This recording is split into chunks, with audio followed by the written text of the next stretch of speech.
বই আছে প্রচলিত ভুল নামে মুরাদ বিন আমজাদ নামে এক ভাই, যিনি রাসূলুল্লাহ সাল্লাল্লাহু আলাইহি ওয়াসাল্লাম সালাত আদায়ের পদ্ধতি, প্রচলিত ভুল বনাম রাসূল সালাত আদায়ের পদ্ধতি বই লিখেছেন। এখানে তিনি এই কথা বলতে গিয়ে হযরত ওমরের জামানায় ৮ রাকাত তারাবি প্রমাণ করার জন্য এখানে কি করেছেন এগুলো দেখার বিষয়।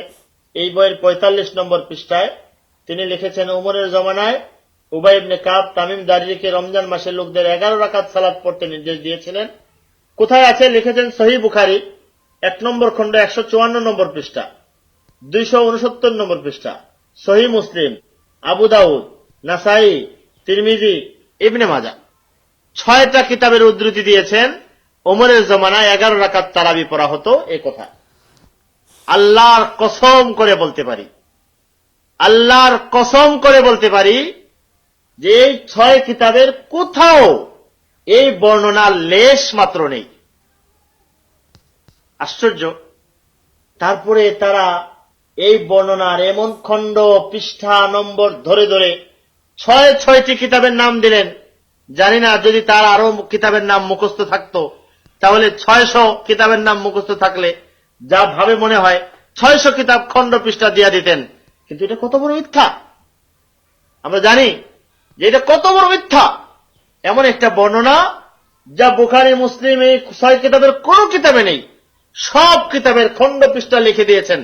মিথ্যা শুধু নাম দিলে মিথ্যা হতো, কিন্তু খণ্ড পৃষ্ঠা লিখে দিয়ে মানুষকে নিশ্চিত দিচ্ছেন যে আমি নিশ্চিত খণ্ড পৃষ্ঠায় আছে, তোমার আর দেখা লাগবে না, এটা এই কিতাবে আছে। এটা কত বড় ধোঁকা, কত বড় ধোঁকা। আল্লাহ আমাদেরকে মাফ করেন। শুধু তিনি নন, আরেকটি বই আমার সামনে আছে। আপনি জানেন কি প্রচলিত নামাজ এবং রাসূল সাল্লাল্লাহু আলাইহি ওয়াসাল্লামের নামাজের পার্থক্য কতটুকু? লিখেছেন খলিলুর রহমান বিন ফজলুর রহমান আত-তাওহীদ প্রকাশনী থেকে। প্রকাশ সব বই, আগের বইটাও আত-তাওহীদ থেকেই প্রকাশিত হয়েছে। এই বইয়ের ২৫ পৃষ্ঠায় তিনিও এই বর্ণনা এনেছেন। একই ৮ রাকাতের বর্ণনা ২০ রাকাত অস্বীকার করে তিনি এখানে উল্লেখ করেছেন। এই যে দেখেন, দেখা যাচ্ছে ২৫ নম্বর পৃষ্ঠা। এই বর্ণনা এনেছেন বুখারী প্রথম খণ্ড ১৫৪ নম্বর পৃষ্ঠা, ২৬৯, তৃতীয় খণ্ড ইসলামিক ফাউন্ডেশন হাদিস নাম্বার যে আল মাদানী, যত প্রকাশনা আছে সমস্ত প্রকাশনা নাম দিয়েছেন। মুসলিম শরীফ, আবু দাউদ শরীফ, নাসাই শরীফ, তিরমিজি শরীফ, ইবনে মাজাহ, মুয়াত্তা মালিক, সহিহ ইবনে খুজাইমা, নাম দিতে দিতে মিশকাত, নূর মোহাম্মদ আজমি, সমস্ত কিতাবের নাম দিয়ে দিয়েছেন।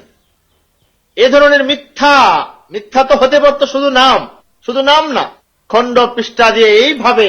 এই যে দেখেন একটা হাদিস, যতটুকু হাদিস তার চেয়ে বেশি উদ্ধৃতি বরাত উল্লেখ করেছেন, তার চেয়ে বেশি।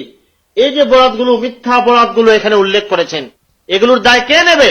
আল্লাহর নবী বলেছেন, মান কাযাবা আলাইয়া মুতাআম্মিদান ফালইয়াতাবাওয়া মাকআদাহু মিনান নার। মান কাযাবা আলাইয়া মুতাআম্মিদান ফালইয়াতাবাওয়া মাকআদাহু মিনান নার। ইচ্ছা করে যারা আল্লাহর নবীর উপর মিথ্যা লাগায়, মিথ্যা হাদিস করে, মিথ্যাভাবে এই সকল হাদিস রচনা করে, এখানে তো এক ধরনের মিথ্যা যে বর্ণনাকারী ইমাম বুখারী না, বর্ণনাকারী ইমাম বুখারী বানিয়ে দেওয়া হলো, বর্ণনাকারী ইমাম মুসলিম না, বানিয়ে দেওয়া হলো। কেন করা হয়েছে? করা হয়েছে এই জন্য স্বতঃসিদ্ধভাবে, সুপ্রতিষ্ঠিতভাবে প্রমাণিত ওমরের জামানায় ২০ রাকাত তারাবিকে যখন অস্বীকার করেছেন, দিশেহারা, কি বলবে কি নাই, কিভাবে মানুষকে বোঝাবে, এই জন্য বিভিন্ন রকমের মিথ্যা, জালিয়াতি, বানোয়াট কথা বলতে হচ্ছে। আল্লাহ তাদেরকেও বুঝদান করেন। এবং এই মিথ্যা উদ্ধৃতি পেয়ে না জানি কত ভাই এই মিথ্যা উদ্ধৃতি উল্লেখ করেছেন এবং কত ভাই এটা নিয়ে ঝগড়া করেছেন। আমি বলবো বুখারী জানে, উনি বলবে আছে, কারণ এখানে খণ্ড পৃষ্ঠা দেওয়া আছে। ঝগড়া হবে, মিথ্যা বিভ্রান্তি হবে, সমস্ত বিভ্রান্তির ভার, দায়ভার তাদেরকে বহন করতে হবে না?